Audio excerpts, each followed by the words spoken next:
Let's talk about the markets in 3 minutes and start with the UK.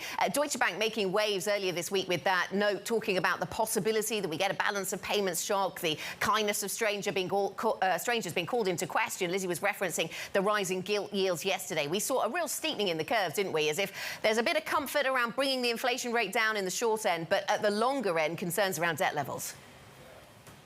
Yeah, I think so. And actually, I know I'm going to risk here being slightly contrarian. I know that's very unlike me, but I actually wonder whether the negativity around the pound specifically might be a little bit ahead of itself. And it's not that I'm suddenly turning bullish, I should say, on the UK or the pound. I think structurally, the UK has got immense problems for the year ahead, and it's going to be a very, very bleak year ahead. But I just think short term, we've been very, very focused on sterling negatives, UK negatives. The fact is that we've priced in all the trust negativity. We can't really be surprised negativity. And yet we're now getting some positive leadership in terms of some fiscal plans. Yes, that creates a budget worry, but those worries were already there. And the fact is, sterling will start getting some rate support. It's very, very rare in developed market world for rates and currency to diverge sustainably for a really, really long period. And we've already seen a large level of that. So unless you think the UK is absolutely in crisis mode already, which I know is what some people are proposing, then I think we might get a bit of a short-term positivity for sterling. Might get a bounce that might last a few weeks. I do not think this is a turning point. I do not think this is a bottoming for the pound, but just a short-term bounce.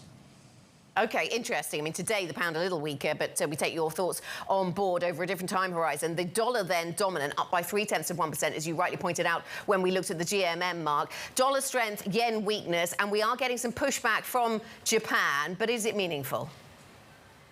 No, I think the verbal intervention is going to be completely irrelevant because the fundamentals for yen weakness and the fundamentals for dollar strength to all of these currencies remain very strong, but particularly for yen weakness. So I don't think verbal intervention will make any impact at all. I think even if they do unilateral intervention, it'll only have a brief impact. It might have a brief and powerful impact, but it'll soon be eroded. And I think that the MOF, the Ministry of Finance in Japan, know this. So I think they're going to be reluctant to intervene unilaterally. I think they're hoping at some point that everyone complains enough that they get some coordinated intervention. But overall, the reasons for dollar strength are still valid for now. Yes, it's kind of stretched against long-term fundamentals, but there's no reason for a turnaround yet. And I should emphasize that while I think there might be a bit of a change of narrative in the pound, it's not necessarily against the dollar. I think it's more in the crosses for that positivity on the pound.